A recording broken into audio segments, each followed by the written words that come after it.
बघा आपण काही एक्झाम्पल बघणार आहे. Construct the truth table for each of the following statement pattern. काय स्टेटमेंट पॅटर्न आपल्याला दिले असतील आणि या स्टेटमेंट पॅटर्न वरून आपल्याला त्याचं ट्रूथ टेबल तयार करायचं. पहिलं एक्झाम्पल आहे आपलं P implies Q and Q implies P. आता याचं टेबल करण्यासाठी पहिल्यांदा आपण या स्टेटमेंट पॅटर्न कडे बघूया. याच्यामध्ये काय आहे तर P implies Q and Q implies P.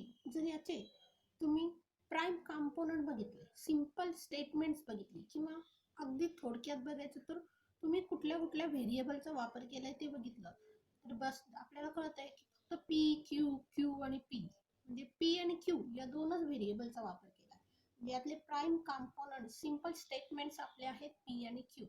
मग जर प्राइम कंपोनेंट्स दोनच असतील तर आपलं टेबल हे 4 रोचं असणार आहे.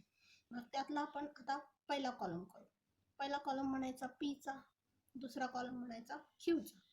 पहिला कॉलम P चा 4 रोचा टेबल आहे. त्यामुळे P च्या पहिल्या 2 ट्रूथ व्हॅल्यू ट्रू झाल्या, दुसऱ्या 2 फॉल्स झाल्या. या ट्रूच्या समोर एक ट्रू एक फॉल्स असेल, एक ट्रू एक फॉल्स असेल. हे आपलं झालं P आणि Q चा कॉलम.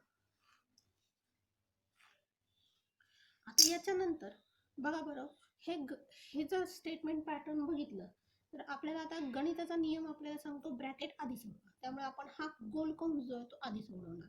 म्हणजे P implies Q हे आपण आधी सोडवणार. मग आता इम्प्लिकेशनचं टेबल आठवा. इम्प्लिकेशनचं टेबल आपल्याला काय सांगतं तर पहिलं इफचं स्टेटमेंट ट्रू असेल आणि देनचं स्टेटमेंट फॉल्स असेल तरच इम्प्लिकेशनचं स्टेटमेंट हे फॉल्स आहे. आपण तेच शोधणार. इफचं स्टेटमेंट P ट्रू आहे, देनचं स्टेटमेंट फॉल्स आहे, त्यावेळेस हे फॉल्स झालं, अदरवाइज इट इज ट्रू. आता आपण हे सोडवलं. या ब्रॅकेटला जोडलाय कुणाला तर अँड Q ला. त्यामुळे आपला पुढचा कॉलम झाला P implies Q and Q. आता एक आपलं स्टेटमेंट आहे हे आणि एक आहे Q. आपण एवढे दोनच बघणार आणि हे दोन जोडलेत कशाने तर आपल्या अँडने. मग आपलं अँडचं टेबल आठवायचं. अँडचं टेबल आपल्याला काय सांगतं की दोन्ही ट्रू असेल अँड दोन स्टेटमेंट्स आहेत ती दोन्ही जर ट्रू असेल तरच ट्रू बनतं. आपण आता तेवढंच शोधायचं काय तर P implies Q आणि हा Q दोन्ही ट्रू कुठे आहेत तर इथे आहेत, त्यावेळेस ते झालं ट्रू. तेवढं आधी शोधायचं. हे इथं ट्रू आहे म्हणजे इथं झालं ट्रू. बघा इतर कुठंच नाहीये, इथं ट्रू आहे आणि इथं ट्रू आहे, त्यामुळे हे दोन्ही झाले ट्रू. अदरवाइज बाकीच्या सगळ्या केसेस अदरवाइज आहेत, त्यामुळे तिथं फॉल्स लिहून टाकायचं. आता आपण काय केलं तर हा चौकटी कंस लिहिलाय. बघा हा चौकटी कंस पुन्हा इम्प्लाइज P ला जोडलाय. म्हणजे आपला पुढचा कॉलम झाला P implies Q and Q implies P. आता आपण कोण कोण दोन घेणार आहे तर एक हा चौकटी कंस आणि एक P. म्हणजे एक हा कॉलम आणि एक P चा कॉलम. हे दोन कॉलम आपल्याला बघायचे. आणि हे इम्प्लिकेशनचं स्टेटमेंट आहे. म्हणजे इफ हे अख्खं देन P आहे. मग आपण आता पुन्हा इम्प्लिकेशनचं स्टेटमेंट मध्ये काय शोधणार तर इफचं स्टेटमेंट पाहिजे ट्रू आणि देनचं स्टेटमेंट पाहिजे फॉल्स तरच हे फॉल्स होतं. आता आपण काय शोधणार बघा तर हा जो चौकटी कंस आहे या चौकटी कंसाचा ची ट्रूथ व्हॅल्यू झाली पाहिजे ट्रू, त्यावेळेस P काय झाला पाहिजे फॉल्स झाला पाहिजे. मग इथं ट्रू आहे पण इथं पण ट्रू झालं बघा, इथं ट्रू आहे इथं फॉल्स झालं बघा. म्हणजे आपलं टेबल आलं इथं काय तर इफचं स्टेटमेंट ट्रू आहे त्यावेळेस देनचं स्टेटमेंट फॉल्स आहे, त्यामुळे हे झालं फॉल्स. बाकी कुठंच तसं नाहीये बघा, इथं ट्रू असताना इथं फॉल्स नाहीये, त्यामुळे अदरवाइज इट इज ट्रू. हे झालं आपलं पुढचा कॉलम. मग आता स्टेटमेंट पॅटर्नची आपण ट्रूथ टेबल काढलं. आता ह्या स्टेटमेंट पॅटर्नची ट्रूथ व्हॅल्यू काय काय आली बघा तर ट्रू आली आणि एक फॉल्स झाली. आता ही फॉल्स कधी आली ज्यावेळेस तुमचा P फॉल्स असेल आणि Q ट्रू असेल त्यावेळेस. बाकीच्या सगळ्या ठिकाणी ती ट्रू झाली. बघ एक दुसरं एक्झाम्पल आपण घेतलं negation P and P P or negation Q and Q. आता यातले तुम्ही प्राइम कंपोनंट पहिले शोधायचे. प्राइम कंपोनंट काय काय दिसतात बघा, P P Q P, म्हणजे आपले प्राइम कंपोनंट आहेत फक्त P आणि Q, म्हणजे दोनच सिंपल स्टेटमेंटचा आपण वापर केला. जर दोन सिंपल स्टेटमेंटचा वापर केला असेल तर आपल्या टेबलचे रो झाले 4. मग आपण म्हणणार पहिला कॉलम P, दुसरा कॉलम Q. मग ह्या दोन ट्रू झाल्या, ह्या दोन फॉल्स झाल्या. एक ट्रू झाली, एक फॉल्स झाली, एक ट्रू झाली, एक फॉल्स झाली. आता याच्यानंतर तुम्ही जर स्टेटमेंट पॅटर्न नीट बघितलं तर याच्यामध्ये बघा निगेशन P पण आहे, निगेशन Q पण आहे. तर आपण काय करूयात, पहिल्यांदा निगेशन P आणि निगेशन Q लगेच काढून घेऊयात. म्हणजे तिसरा कॉलम आपला झाला निगेशन P, मग झाला निगेशन Q.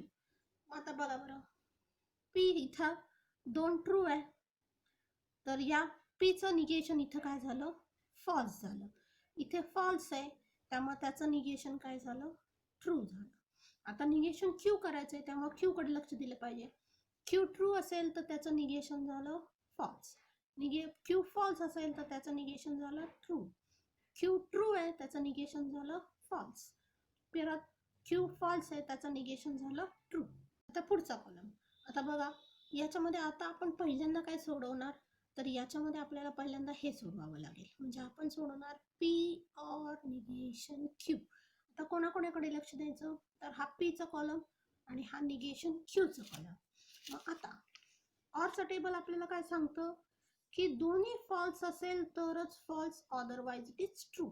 मग आपण तेवढंच शोधायचं. काय काय, तर एक P आणि एक निगेशन Q, हे दोन्ही फॉल्स कुठे आहेत तेवढंच बघायचं. मग आता ते दोन्ही फॉल्स कुठे आहेत बघा बरं, तर ते दोन्ही फॉल्स इथं आहेत, सापडले. मग हे दोन्ही फॉल्स असेल तर हे झालं फॉल्स. बाकी सगळीकडे तसं नाहीये बघा की दोन्ही फॉल्स आहेत, असं कुठंच नाहीये, फक्त एवढंच आहे. So otherwise it is true. हा आपला झाला पुढचा कॉलम. आता याच्यानंतर हे आपण जोडणार अँड Q ला, म्हणजे आपला पुढचा कॉलम झाला P or negation Q and Q. आता कोणाकडे लक्ष देणार तुम्ही, तर हा P or निगेशन Q चा कॉलम आणि हा Q चा कॉलम, या दोन कॉलम कडे लक्ष द्यायचं. आता मध्ये काय आहे, तर अँड. आता अँडचं टेबल आपल्याला काय सांगतं, तर दोन्ही ट्रू असतील, जे अँड ज्या दोन स्टेटमेंटनी जोडलेले ते दोन्ही स्टेटमेंट ट्रू असतील तरच ट्रू होतं. मग आता आपण काय शोधणार, तर याची ट्रूथ व्हॅल्यू आणि या P ची ट्रूथ व्हॅल्यू, हे दोन्ही ट्रू कुठे आहेत तेवढंच शोधायचं. मग आता बघा बरं, हे दोन्ही ट्रू आहेत इथं त्यामुळे याची ट्रूथ व्हॅल्यू झाली ट्रू. हे दोन्ही ट्रू आहे इथं त्यामुळे याची ट्रूथ व्हॅल्यू झाली, सॉरी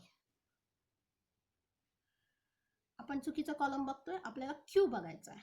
मग आता आपण हे दोन बघणार आहे. हा बघा, Q एक आणि एक P or निगेशन Q, हे दोन कॉलम आपल्याला बघायचे. मग आता दोन्ही ट्रू कुठे आहे, तर इथं आहे.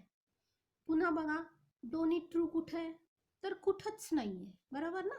Q आणि हा P or निगेशन Q, फक्त दोन्ही ट्रू इथंच आहेत, बाकी हे सगळे काय झाले, अदरवाइज झाले, त्यामुळे हे झालं फॉल्स. आलं. आता तुम्ही तो चौकटी कंस कंप्लीट केलाय बघा. आता जर चौकटी कंस कंप्लीट केला असेल तर तुमच्याकडे हे तयार आहे, निगेशन P तुमच्याकडे ऑलरेडी आहे. मग आता तुम्ही काय करणार आहे, तर निगेशन P आणि हा सगळा चौकटी कंस कोणता, तर P or negation Q and Q, हे तुम्ही कशाने जोडणार आहे, तर अँडने.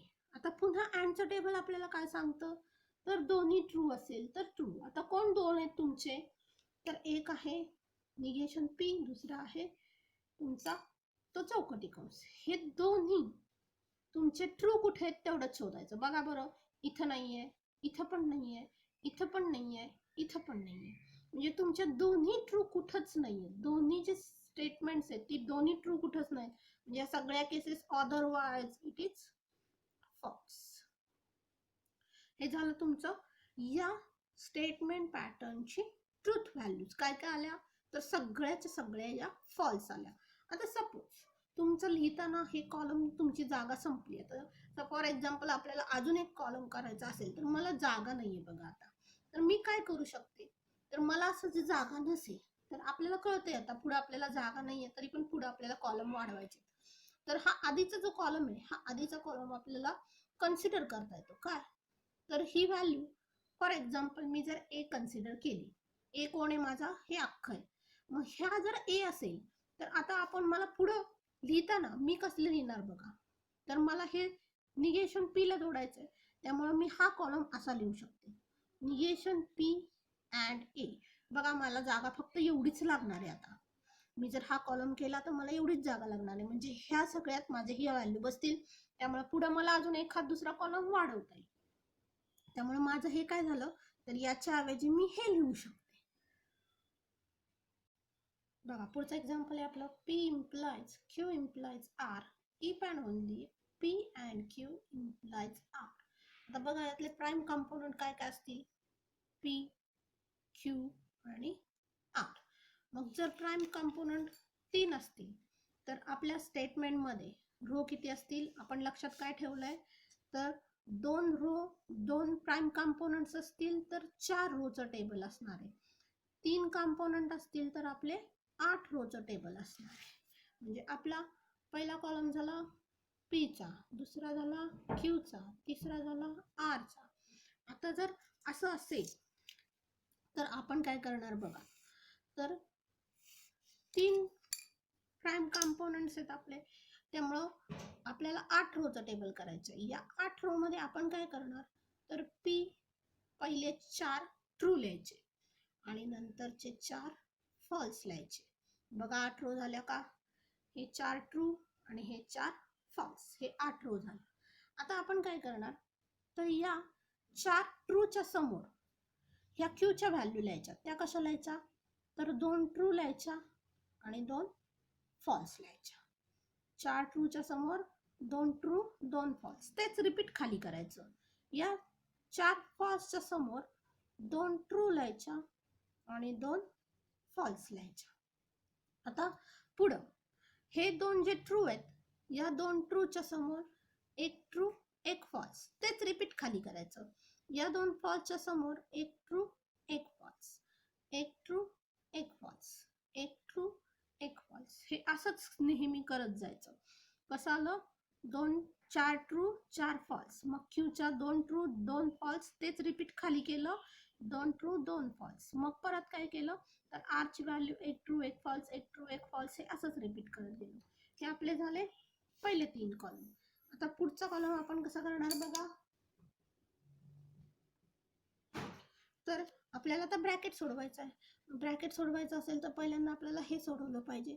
म्हणजे पहिला पुढचा कॉलम झाला Q implies R. आता एक आहे Q, दुसरा आहे R. आता इम्प्लिकेशनचं टेबल आपल्याला काय सांगतो, तर इफचं स्टेटमेंट ट्रू पाहिजे, देनचं स्टेटमेंट फॉल्स पाहिजे, तरच हे फॉल्स येतो. आता हे काय, तर हे आहे इफ क्यू देन आर. म्हणजे आपल्याला काय शोधायचंय, तर इफचं स्टेटमेंट ट्रू आणि हे ट्रू पाहिजे आणि हे फॉल्स पाहिजे, बरोबर. मग आता इफचं स्टेटमेंट ट्रू आणि देनचं स्टेटमेंट फॉल्स कुठे बघा, इथे सापडलं, तर हे झालं फॉल्स. आलं.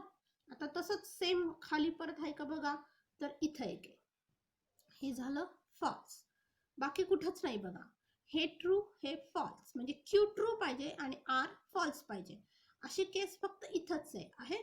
So otherwise it is true. आलं. आता याच्या नंतर आपण काय करणार, तर हा ब्रॅकेट या पी ला जोडलाय, म्हणजे पुढचा आपला कॉलम झाला P implies Q implies R. आता आपण कुठले 2 कॉलम शोधणार आहे, तर एक आहे P हा आणि एक आहे Q implies R. आणि मध्ये परत इम्प्लिकेशन आहे, म्हणजे पुन्हा आपण तेच शोधणार. इफचं स्टेटमेंट पाहिजे ट्रू आणि देनचं स्टेटमेंट पाहिजे फॉल्स, एवढंच शोधायचं. म्हणजे P आपल्याला ट्रू पाहिजे, त्यावेळेस Q implies R फॉल्स पाहिजे. आहे का कुठे, नाहीये बघा, इथं आहे, म्हणजे हे झालं फॉल्स. पुन्हा बघा आहे का कुठे, तर कुठंच नाहीये. म्हणजे फक्त इथंच आपल्याला काय मिळालं, तर आपला पी ट्रू आहे आणि क्यू इम्प्लाइज आर फॉल्स आहे. बाकीच्या सगळ्या केसेस आपल्या अदरवाईज मध्ये गेल्या, त्यामुळे हे झालं ट्रू. झालं. आता आपला पहिला चौकटी कंस कंप्लीट झाला. आता आपण काय करणार, हा दुसरा चौकटी कंस सोडवायचा. मग त्याच्यासाठी आपण पहिल्यांदा काढणार पी अँड क्यू. मग आता पी आणि क्यू हे दोनच कॉलम बघायचे. प्रत्येक एक्झाम्पल सोडवताना तुमची बोट अशी तुमच्या कॉलमवर रूवर फिरली पाहिजे, त्याशिवाय हे कळत नाही. मग बघा, पी आणि क्यू, हे पी आणि क्यू अँडनी जोडलेत आणि अँडचं टेबल आपल्याला काय सांगतं, तर दोन्ही ट्रू असेल तरच ट्रू. म्हणजे तुम्ही काय शोधणार आहे, तर पी पण ट्रू पाहिजे, क्यू पण ट्रू पाहिजे. आहे का कुठे, इथं आहे बघा. So it is true. आहे का कुठे, इथं आहे. So it is true. बघा, दोन्ही ट्रू आहेत का कुठे परत, तर कुठंच नाहीये. So otherwise it is false. म्हणजे फक्त पहिले दोन ट्रू झाले, बाकीचे सगळे फॉल्स झाले. आता हा पी अँड क्यू जो आहे, हा आपल्याला पुन्हा आर ला जोडायचा आहे. म्हणजे आपला पुढचा कॉलम झाला P and Q implies R. आता कोणते दोन कॉलम आपण बघणार, तर हा पी अँड क्यू आणि इकडचा आर. आणि हे इफ देन न जोडायचे. म्हणजे आपलं स्टेटमेंट कसं असेल बघा, तर इफ हे देन आर आहे, बरोबर. म्हणजे आपण काय शोधणार आहे, तर हे इफचं स्टेटमेंट ट्रू पाहिजे, त्यावेळेस देनचं स्टेटमेंट फॉल्स पाहिजे. म्हणजे आपण शोधणार आहे पी अँड क्यू ची व्हॅल्यू ट्रू, त्यावेळेस आपला आर फॉल्स पाहिजे. आहे का, नाहीये. इथं पी अँड क्यू ट्रू आहे, आर फॉल्स आहे. आले का, म्हणजे इथं झालं हे फॉल्स.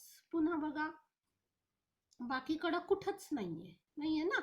हे फक्त काय झालं, इथंच पी अँड क्यू ट्रू झाला, त्यावेळेस आर फॉल्स झाला.